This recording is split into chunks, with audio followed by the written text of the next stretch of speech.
para avisarle a Efraín que ya puede empezar. Bueno, pues entonces ahora Phil Kozlowski, que es también aquí, como lo hizo ahorita, que como dije, están ambos aquí en el Instituto de Ciencias Nucleares. Pues gracias por venir y escuchar. Yo voy a hablar como un poco de gravedad cuántica, que fue como la última pregunta a Mariano. Entonces, mi campo de trabajo es realmente gravedad cuántica y como Mariano dijo, no tenemos una teoría de gravedad cuántica. Sin embargo, tenemos ideas o más o menos tenemos herramientas que podemos usar para hacer preguntas sobre la gravedad cuántica e investigar y hacer como y pues lograr como respuestas sobre qué sea la gravedad cuántica. Yo mismo trabajo básicamente en dos enfoques de gravedad cuántica. Uno es como usando el grupo de renormalización que estoy representando con unos diagramas a la derecha acá, y el otro es como una formulación de la gravitación como una teoría completamente que quita como la geometría del espacio-tiempo, que quita el papel fundamental de la teoría de la geometría del espacio-tiempo y que describe como la gravitación y entonces la gravedad cuántica también en términos de otros grados de libertad. Y si logramos llegar a este punto, voy a explicar un poquito de qué se trata esto. Pero para empezar, quiero explicar qué es la gravedad cuántica. Pues, como ya escuchamos, como ya vimos, es que la gravedad cuántica como una teoría fundamental aún no existe. Nadie tiene como una teoría que aceptamos todos como una teoría de gravedad cuántica. Sin embargo, sabemos que existe la gravitación y al otro lado existe como la teoría cuántica. Usamos como la teoría de campos cuánticos para describir básicamente el mundo que vemos. Y además usamos la gravitación para describir cómo se mueve el universo a largo plazo, como a distancias del sistema solar, a distancias cosmológicas. Y entonces, una teoría de gravedad cuántica, pues, debería ser como una teoría consistente. Con una teoría consistente me refiero como a un modelo matemático, claro, que queremos como ecuaciones que describen que nos permiten hacer cálculos, pero al otro lado queremos que por lo menos algunas entidades en estos cálculos tienen una interpretación física y esta interpretación física sea consistente. Es decir, que cuando hay una cierta cantidad toma un valor, que eso podemos, sin ninguna otra pregunta, podemos relacionar con una observación física, que no necesitamos contradicciones o que no encontramos contradicciones en esta interpretación.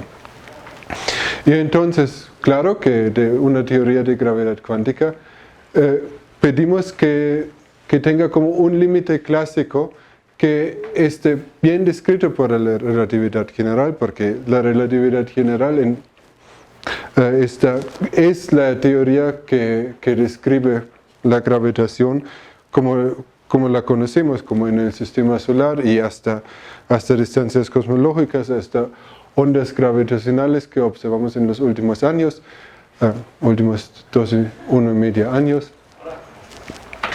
Entonces, una teoría de gravedad cuántica debería tener como un límite clásico donde emerge como una geometría del espacio-tiempo. Para esta geometría se cumplen las ecuaciones de Einstein, hay un principio de equivalencia y todas estas cosas que conocimos de la relatividad general. Al otro lado, el aspecto cuántico es algo más difícil de implementar en una teoría o preguntar qué realmente pedimos de una teoría de gravedad cuántica, porque el formalismo que usamos para describir campos cuánticos en un espacio-tiempo plano o en un espacio-tiempo curvo es bastante distinto al nivel conceptual que a las preguntas que preguntamos en gravedad cuántica. Y entonces, una cosa que se puede pedir es cuando el estado cuántico, y no voy a especificar más que sea el estado cuántico de la gravedad cuántica, cuando en este estado existen como dos subsistemas más o menos estables, que la interacción entre estos dos subsistemas sea bien descrita por el formalismo cuántico. Eso sea, por ejemplo, cuando tenemos un detector de partículas y que tenemos un experimento como en CERN, donde chocan partículas y un detector de partículas. Entonces, esta interacción del estado inicial y del estado final de los campos cuánticos está bien descrita por eso, pero necesitamos estos sistemas de referencia, como un detector, como un experimento como CERN, por ejemplo, que es algo estable. Y cuando tenemos esto, necesitamos que emerge todo el formalismo cuántico con campos, con superposiciones, con una evolución unitaria en el tiempo y así. Y eso es el problema, encontrar como una teoría que contiene todo esto. Pues voy a especificar un poco qué son los problemas. ¿Qué son los problemas que aparecen? Pues hay muchos problemas y cada persona que investiga la gravedad cuántica tiene sus problemas favoritos. Yo veo los problemas en dos grupos. Son problemas fundamentales, como son problemas de qué es realmente que pedimos de una teoría. Y al otro lado, problemas técnicos, que son los que encontramos cuando queremos usar como una herramienta, como holografía, o como el formalismo de gravedad, de campos cuánticos en espacio-tiempos curvos. Y cuando queremos aplicar estas herramientas, encontramos, algo no funciona por esta y esta razón. Entonces, algo que se necesita suponer no se cumple en la gravitación. Pues los problemas en los fundamentos de teoría provienen como al inicio provienen de problemas que no son resueltos en la teoría cuántica. Por ejemplo, la interpretación de la función de onda del universo es algo que realmente no sabemos qué sea la formulación, porque en mecánica cuántica estándar siempre tenemos un sistema que mide un otro sistema y este causa el colapso de la función de onda de este sistema que medimos. Pero ¿qué hacemos con la función de onda del universo? Nada existe fuera del universo, entonces, ¿qué mide el universo? Y eso es un problema fundamental que entra en la gravedad cuántica. Un otro problema que no nos damos cuenta cuando discutimos la relatividad general es que también la geometría del espacio-tiempo tiene un problema de interpretación. ¿Qué significa una teoría del espacio-tiempo? Cuando queremos describir el universo a largo plazo, como con todos sus subsistemas, porque entonces no tenemos un reloj ni una regla fuera del universo que mide como distancias o tiempos. Entonces, eso necesitamos describir como básicamente cómo se mueven partículas en un fondo, pero eso es también un problema fundamental. Un problema que ya va como un poco más técnico es como que la estructura causal tiene dos papeles. Un papel en la teoría de gravitación, en las ecuaciones de Einstein, donde la estructura causal es realmente que se mueve de la geometría, es la variable dinámica de la teoría. Al otro lado, en una teoría de campos cuánticos, la estructura causal es que define las reglas de conmutación o anticonmutación, dos observables en una distancia espacial conmutan o anticonmutan. Y entonces, este doble papel de la estructura causal también causa problemas fundamentales en la gravedad cuántica. Pues al otro lado tenemos herramientas y cuando queremos aplicar las herramientas normales que conocemos para describir teorías cuánticas, entonces encontramos que, por ejemplo, cuando usamos el formalismo normal de campos cuánticos en espacio-tiempos planos y lo aplicamos a un campo que sea la métrica del espacio-tiempo, entonces encontramos que una evolución unitaria no es compatible con que la teoría existe en el sentido que sea una teoría renormalizable. Y eso aparece en este enfoque. Y cuando se encuentra un problema así, donde una herramienta no funciona, queremos buscar a una otra herramienta que funciona. Y eso nos lleva como a pensar qué es realmente que pedimos de renormalización. Y lo que hemos usado, o lo que habíamos usado, es una descripción de la renormalización que proviene de la teoría de perturbaciones. Y entonces, eso causa estos problemas técnicos. Sin embargo, la teoría de renormalización existe una teoría no perturbativa de renormalización, y cuando se aplica esta otra teoría, que está relacionada con las teorías efectivas, de esto voy a hablar en unos minutos, y cómo cambia la teoría efectiva, la descripción efectiva de un campo cuántico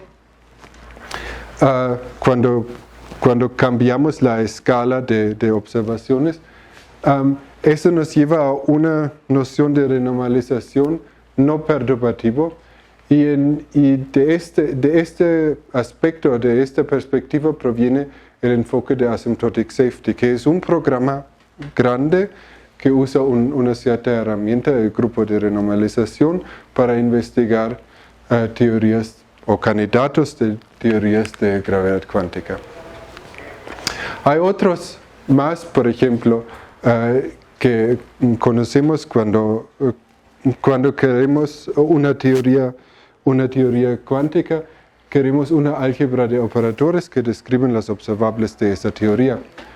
Y además, cuando una teoría tiene una cierta simetría, queremos que esta simetría existe en esta álgebra de observadores, esta álgebra de operadores, en la álgebra de observables. Y hay ciertos problemas que no se puede resolver como en un enfoque de gravedad, de campos cuánticos, cuando lo usamos como en una teoría perturbativa. Y eso llevaba mucha gente a lo que se llama Loop Quantum Gravity, a una otra álgebra de observables que se construye con otras herramientas, con nuevas herramientas que existen. Hay otros como una idea de gravedad cuántica, algo que mucha gente cuenta es como esto. Realmente en gravedad cuántica o a muy altas energías esperamos que el espacio-tiempo no es como un espacio-tiempo continuo, pero que vamos a encontrar una cierta granularidad, que vamos a encontrar como átomos del espacio-tiempo. Eso es algo que mucha gente espera por el hecho que existe una escala Planck en la teoría, en la descripción de la teoría. Entonces se espera que los átomos del espacio-tiempo, pues que los átomos existen a esta escala. Sin embargo, cuando tenemos estos átomos, queremos una teoría cómo se comparten estos átomos y cómo encontramos un límite continuo que nos lleva como a una geometría continua o como más o menos suave. Y eso es un problema que nadie sabe cómo llegar a este límite continuo. Nadie sabe cómo construir como interacciones entre estos átomos del espacio-tiempo para llevarnos a una geometría suave, a distancias largas, grandes. Y entonces,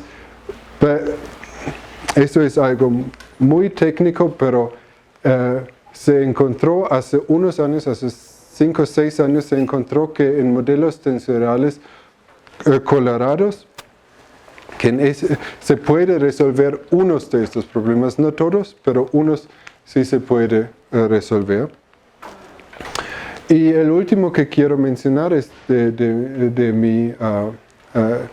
mi trabajo, es que cuando tenemos la gravitación es una teoría de norma, es decir, que sabemos que la teoría se trata de la geometría del espacio-tiempo, pero la geometría lo describimos con una métrica. Pero la métrica por sí misma no es el estado de la geometría, sino necesitamos quitar la dependencia de las coordenadas. Entonces, eso es relacionado con la covariancia general en gravitación. Y en este sentido es una teoría de norma, y en una teoría de norma siempre hay un problema de encontrar las observables físicas. Y hace unos años encontramos que se puede describir las observables físicas de la gravitación con una otra teoría de norma, y esa es la teoría que llamamos Shape Dynamics o dinámica de formas. Tal vez tengo el tiempo para escribirlo. Entonces, aquí tengo como una lista corta de unas herramientas o de unos problemas técnicos y unas herramientas para enfrentar estos problemas. Aquí es como una mapa, es como un cartoon de una mapa para llegar a la gravedad cuántica, y hay muchas más herramientas que existen en este mapa, por ejemplo, cuerdas o holografía, Group Field Theory, Non-Commutative Geometry, que todos no voy a mencionar. Lo que quiero mencionar es como algo relacionado a las primeras 2 charlas, es que 2 minutos, ok. Entonces solo voy a hablar de esto.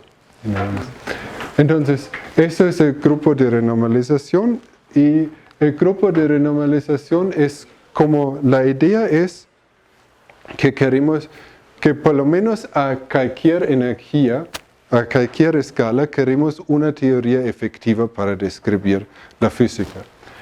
Y la teoría efectiva, lo que podemos pedir es que existe como una acción efectiva para los campos cuánticos que describen bien la física a esta escala. Y la escala en este lenguaje está descrita por esta escala K minúscula que puse allá. Y entonces, la idea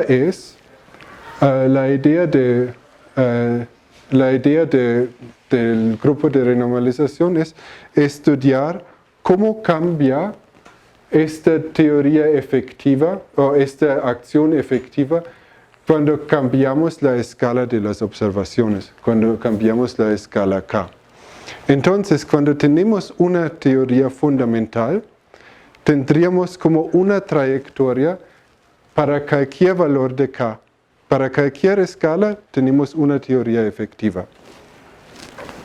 Y eso es pedir que existe una trayectoria de estas acciones efectivas. Eso sea un espacio con muchas dimensiones, con infinitas dimensiones, donde existe como una trayectoria de estas acciones efectivas que describen la teoría a cualquier escala K. Y la herramienta fundamental que se usa en este enfoque a gravedad cuántica es usar la ecuación de Wetterich, que es una ecuación que solo dice cómo cambia la acción efectiva cuando cambiamos la escala de las observaciones. Y esto nos lleva a una noción de renormalización, como ya mencioné, que es no perturbativa, y de hecho se puede tratar esta ecuación en una manera no perturbativa, y se puede investigar si realmente existe una trayectoria que nos predice una acción efectiva para cualquier escala. Pues como ya no tengo tiempo, voy a terminar aquí. Gracias.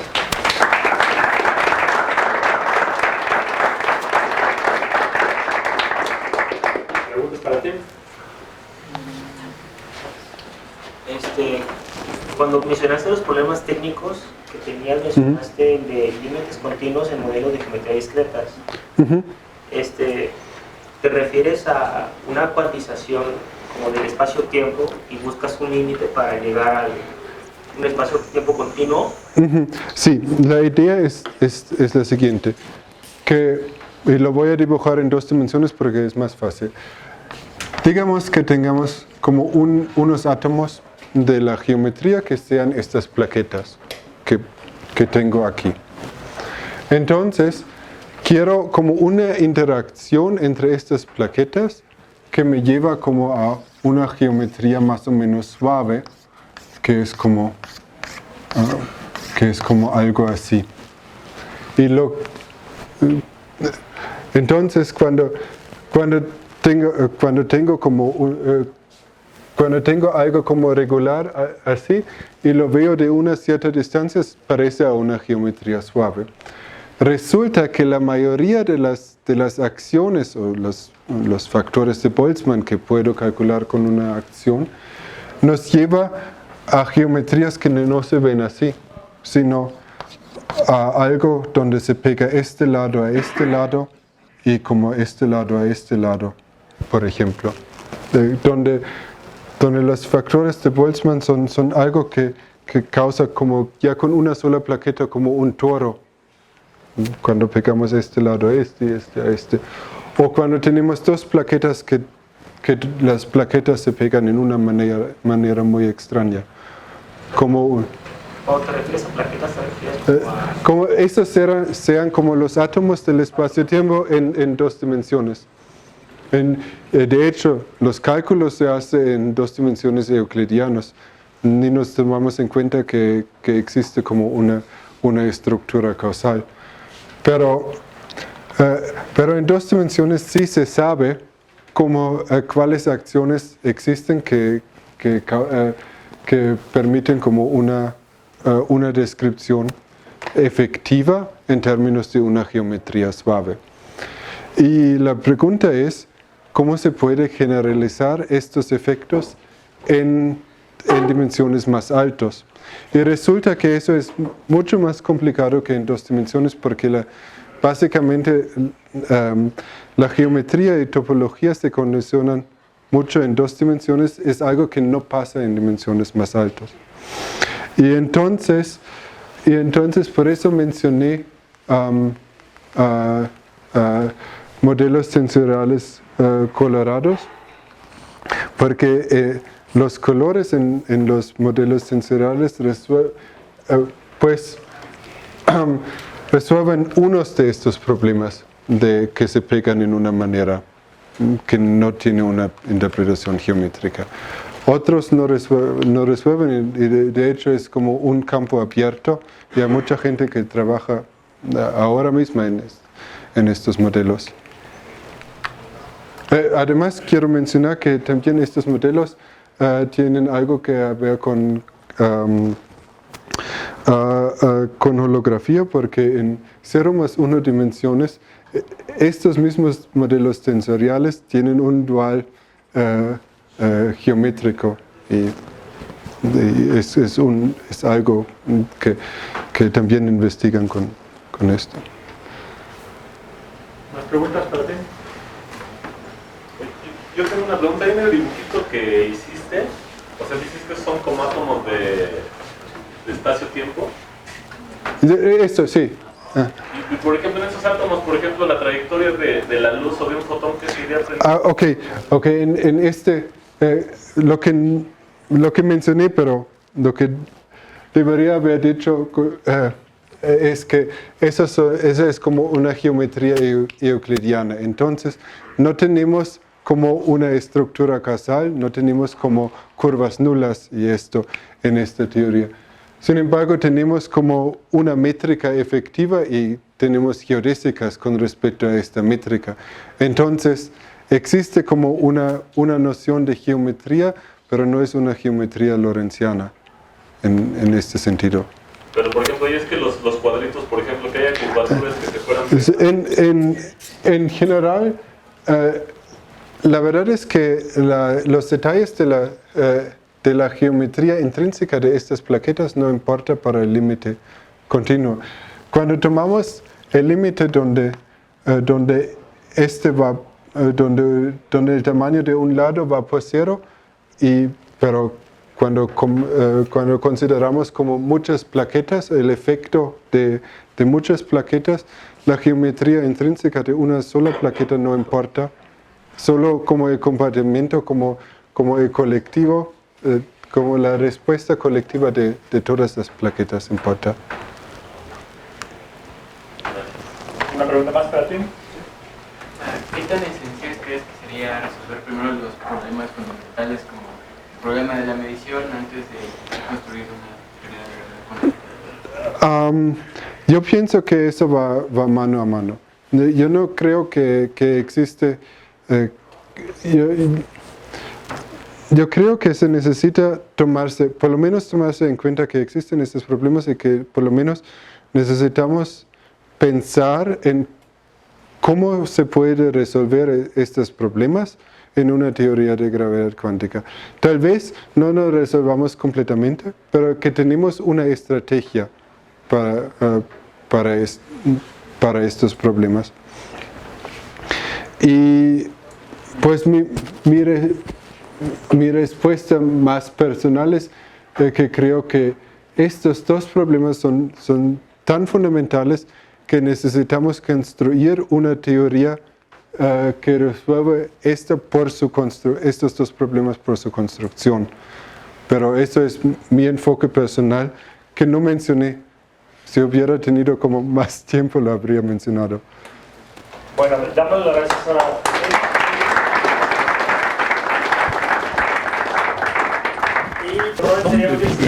¿Dónde viven estas placas? Estos no viven como en un fondo. Estos son Por eso, pero ¿dónde? ¿Cómo están definidas? Ok. Uno se imagina una plaqueta, una parte del espacio, pero eso no puede ser porque esto es previo al espacio. Metemos unos minutos en eso y luego vamos a pasar aquí al lado para el La café y idea es que galletas. solo queremos Mientras les preguntan más en corto, un pues, factor de Boltzmann para cada geometría. Entonces, Pero no se vayan todavía. Se va a poner mejor. La que metieron la puede definir como métrica, ¿no es cierto? ¿Quieren preguntar algo a ellos tres? hasta ahora no existe una métrica. La interpretación tanto ves Lo das al que vaya con... Un momento. Luis. Sigue todavía sesión de preguntas. Al final, luego platican. No las preguntas tuyas. Todavía. ¿Qué tengo que hacer? Al que conteste, pues se lo pasa. Perdón, ¿puedes repetir? ¿Qué tanto ves reflejado todo esto de las supercuerdas y la PBM en tu trabajo diario, del trabajo que has hecho o de lo que quieras hacer? Pues en buena parte todos los días. digamos, la teoría de cuerdas con la que trabajo cuando hago las cuentitas del lado gravitacional es teoría de supercuerdas. Es una de las teorías de supercuerdas. Teoría M es otra historia que, digamos, una teoría grandota que uno encuentra teoría de cuerdas en un cierto límite, etc. Entonces, con teoría M yo no me meto. Digamos, en el fondo, si uno se cree teoría de cuerdas, vendría de teoría M, pero en términos de qué teoría uso yo, teoría de supercuerdas. Sí, eso. Entonces, tengo, digamos, para hacer estas cuentas, o sea, para trabajar en esta área, en general, ahora cada vez menos, pero lo usual era que estudiabas primero un buen rato de cuerdas y luego trabajas en este contexto. Ahora, como es cada vez más herramienta, a veces no necesitas estudiar tanta teoría de cuerdas para... O sea, él sabe infinitamente más teoría de cuerdas que yo porque hace cosas más de verdad. Y entonces, porque tiene que usar más teoría de supercuerdas como con más poder. ¿Alguna otra pregunta? A Tim, o sea, si ves que vimos en los problemas técnicos que hay como el problema y una posible solución. Para los fundamentales, pues, no hay como esa solución atinada a ese problema, o es más como un problema filosófico, o como... Es que claramente la gente ha pensado en estos problemas y, por ejemplo, hay como teorías de colapso, de un colapso objetivo de la función de onda que existen para resolver, para atacar por lo menos este problema. Hay otras teorías que se llaman Bohmian Mechanics, que se puede generalizar a campos, que también es justamente para enfrentar este problema. La interpretación del espacio-tiempo realmente es relacionado con mi trabajo en la dinámica de formas. Entonces también existen como ideas cómo atacar estos problemas. Gracias. Cuando Ashwata mencionó esos átomos del universo, esos gránulos, ¿qué relación hay entre ellos y la gravedad? O sea, ¿es una propiedad intrínseca de esos átomos, planteó, o...? Es como decir que cada átomo sea un pedacito del espacio-tiempo. Entonces sea como... realmente es una analogía como pensamos en un átomo, en un cristal, o en un sólido, o en la química, donde un solo átomo no hace como la química. Es como la interacción entre muchos átomos, y así es una sola de estas plaquetas no tiene una interpretación de una geometría, pero como cuando sabemos pegar muchos de estos, entonces tenemos muchos pedazos de espacio-tiempo que pegamos, y entonces resulta como algo que parece a una geometría. Es como decir que si tendríamos como las moléculas en un gas, pero el compartimiento del gas, como la presión, la temperatura y estas cosas sería la analogía a la geometría del espacio-tiempo. Entonces son como la geometría es algo que emerge, o es una descripción efectiva de cómo se pegan estos pedacitos del espacio-tiempo. ¿Pero qué relación hay entre esos cachitos de espacio-tiempo y la gravedad? O sea, ¿la gravedad los modifica? No, realmente la gravitación es como la ley de movimiento para la geometría. Entonces, eso es como algo que se espera que emerge, que como las ecuaciones de Einstein emergen al mismo tiempo cuando emerge como una descripción en términos de una geometría efectiva. Es como decir la hidrodinámica, como la hidrodinámica emerge cuando tenemos muchos átomos o muchas moléculas por ejemplo en agua, y cuando queremos describir como a largo plazo cómo se mueve el agua, solo necesitamos la hidrodinámica. el agua. Muchas gracias. Yo tengo una pregunta, pero bueno, es más como que para todos ustedes. ¿Qué tanto les sirve, o más bien, bueno, más bien dicho, qué tanto no les sirve la mecánica clásica? O sea, Newton. ¿Qué dirías que te sirve o no te sirve? ¿Te sirve Newton o no te sirve?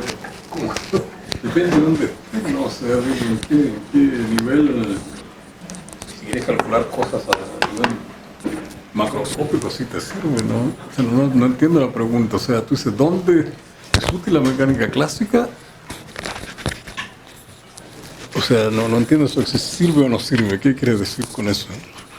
Es a nosotros el personal si nos sirve nuestro trabajo diario, Sí. si nos sirve la mecánica clásica o no. Bueno, como base de, o sea, digamos, en la mecánica clásica, si tú la miras como una teoría lagrangiana o hamiltoniana, esa es la base de todas de cómo se cuantizan las teorías después, cómo se construye una teoría de campo. O sea, es como quien dice la manera más simple de motivar después la generalización que tú haces en los demás casos, ¿no? En ese sentido, creo que sí es útil saber mecánica clásica. Bueno, yo creo que un lugar donde seguro todos lo empleamos es cuando hablamos de las ecuaciones de movimiento de las partículas. Ocupamos algo esencial de la mecánica clásica, que son las ecuaciones de Euler-Lagrange, todo el tiempo. Ocupamos un formalismo lagrangiano. Claro. Y eso es mecánica clásica enteramente, un poquito generalizado, claro, para que sean campos, claro. y más generalizado para que sean campos cuánticos, pero en realidad, en esencia, sigue siendo lo mismo. Cuando hablamos de energía, seguimos utilizando el concepto clásico de energía con más elementos que hemos aprendido en 3 o 4 siglos de experiencia, pero en esencia, sin mecánica clásica no podríamos estar hablando de mecánica cuántica tampoco, ni mucho menos de, no sé, cuantización del espacio-tiempo. Quizás además, por como planteaste la pregunta, quizás valdría la pena separar los conceptos de la mecánica clásica, como ya te contaba Luis y Saúl, son el punto de partida para todo lo que hacemos. Es importantísimo primero aprender mecánica clásica y luego ponernos a imaginar si podemos cuantizar tal o cual cosa. Pero como tú mencionaste, Newton en particular, bueno, digamos, fuerza igual a masa por aceleración, las cosas que estamos escribiendo día con día sí se apartan bastante de eso. Eso sí, pero tienen en su corazón la idea misma de los conceptos esenciales de mecánica clásica. Sí es útil la mecánica clásica. Sí, y muchos conceptos que aprenden en los cursos de la facultad de mecánica clásica son indispensables para luego hacer cosas más avanzadas. Claro, si te queda la ecuación de Newton, ella no la hace, pero ese es el punto. Tiene que pasar a formulación lagrangiana, formulación hamiltoniana, cosas. Y depende también de la pregunta que te estás haciendo. O sea, como que todo, no es que Newton deja de funcionar. Depende, como decían hace rato, funciona en el régimen que le haga las preguntas correctas.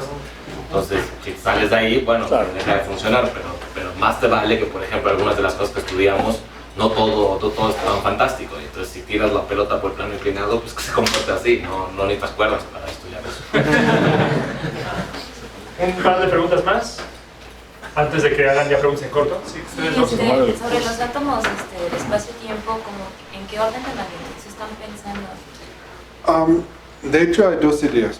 Una idea es que esto es una escala fundamental y la mayoría de la gente piensa que si existe como es una distancia fundamental o una escala fundamental, que eso sea la escala de Planck, que es como 10 a 39 GeV, es la escala de energía, más o menos. Es la 19 GeV. 19 GeV, sí. ¿Qué dije? 39. 10 o 10 a menos 35 metros, ¿no? 10 a menos 35 metros o 10 a 19 GeV. Que esa es esa escala que mucha gente piensa. Una otra idea puede ser que estos átomos son completamente imaginarios, que realmente no existen, que realmente existe solo el continuo y estos átomos son solamente una herramienta para hacer cálculos.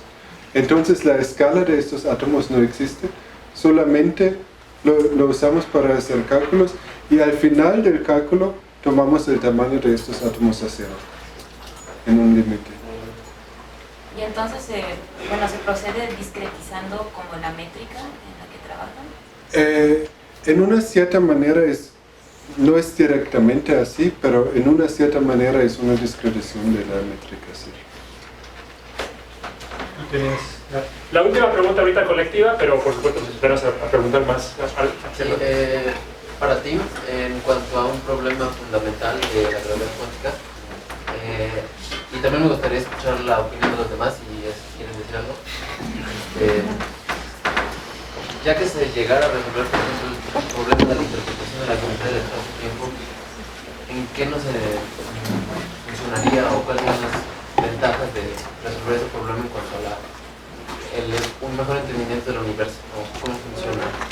Ok, pues para esto necesitaría explicar como unos pasos de mi trabajo para explicar cómo me llevaba a un entendimiento, como a pedir otras cosas de la gravedad cuántica que había pedido hace, digamos, 7 o 8 años.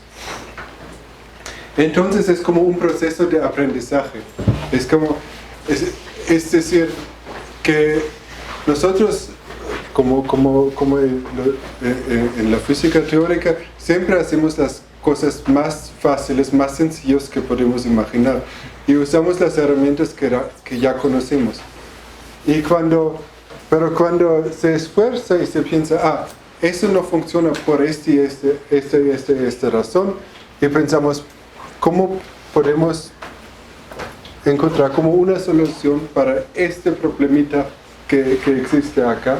Entonces eso nos lleva a nuevas herramientas, y con estas nuevas herramientas tenemos nuevas ideas cómo resolver un otro problema, o por lo menos atacar un problema. Pero yo tendría un comentario al respecto, y es, hay al menos dos cosas que no entendemos para nada.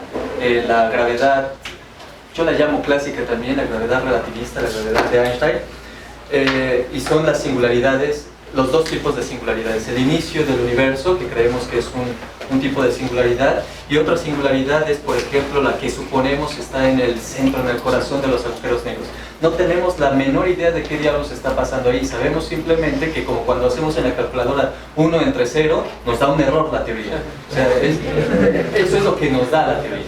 Y entonces eso significa que la teoría deja de funcionar. Entonces, en cuanto a la comprensión del universo o mejoramiento de la comprensión del universo, creo que una teoría de la gravedad cuántica, no todos opinan lo mismo, por cierto, pero muchos opinamos que una teoría de gravedad cuántica nos debería dejar entender qué pasa al interior de un agujero negro y qué pasó hace, qué sé yo, 14.000 millones de años, al menos. Muchas gracias. Bueno, entonces ahora sí, gracias por su no se acaba aquí el evento, nada más que nos mudamos al salón de al lado, a la sala de aquel lado. Ahí hay café y galletas, refrescos para el que quiera. Y el chiste es que platiquen y les sacan con los investigadores.